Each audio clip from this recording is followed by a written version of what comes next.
Police are working to cut their backlog of sex assault kits by outsourcing the testing. And our Arizona's Family Investigates team found out they're one of the only departments in the state not using a specific tracking system that could be streamlining those cases. This system gives doctors, police, prosecutors, even the victims real-time information on the status of their evidence. So why isn't Phoenix PD using it? Investigator Amy Cutler's here to explain. You talked to the department. What are they telling you?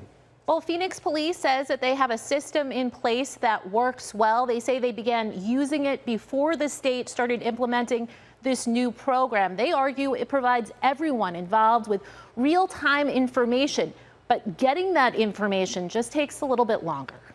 It's one of the most personal, violent crimes, sexual assault. But then the survivor is asked to submit to testing. Nurses take swabs of their skin, private parts, and mouth, even scraping under their fingernails and combing through their hair.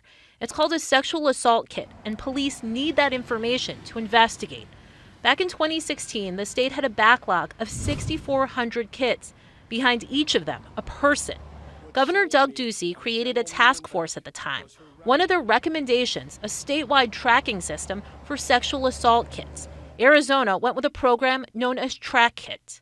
Essentially what it is a barcode as well as a database. So every kit is coded, and then every single entity that touches that kit logs their activity within the system. Jenna Panis, the CEO of Arizona Coalition to End Sexual and Domestic Violence, says it allows the hospital, police, prosecutors, and the survivor to have real-time information on where a kit is and if it's been tested. Survivors that know where their kit is, the status of the kit, experience greater control over that process. The state pays for Track Kit and offers it free to law enforcement agencies across Arizona.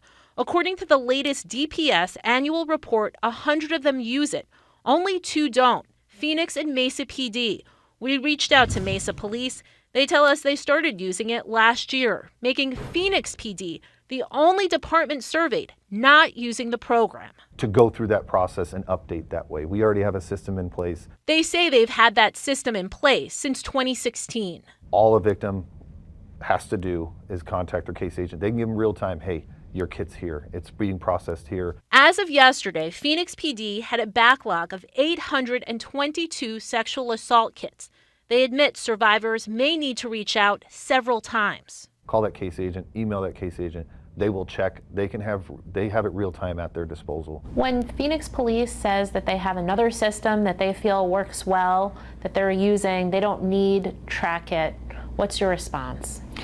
I think that overlooks the value that a statewide accountability system holds. Panis says most survivors are between the ages of 18 and 35. Those are folks who are most comfortable in an online environment. Now, removing those barriers and creating more accountability, it is why the coalition is pushing to make it mandatory for all law enforcement agencies in the state to use the Track It program. What are state lawmakers saying? Are they wanting to make that a mandatory process? Well, advocates brought this to state lawmakers last year. It actually made its way into a bill, but it didn't pass last session. So advocates say they are now working with state lawmakers in the hopes to gin up some more support and to actually get it to pass next session. Yeah, it's an important story, an important issue, especially as we continue to track the progress they're making in clearing the backlog of those kits. Amy, thanks.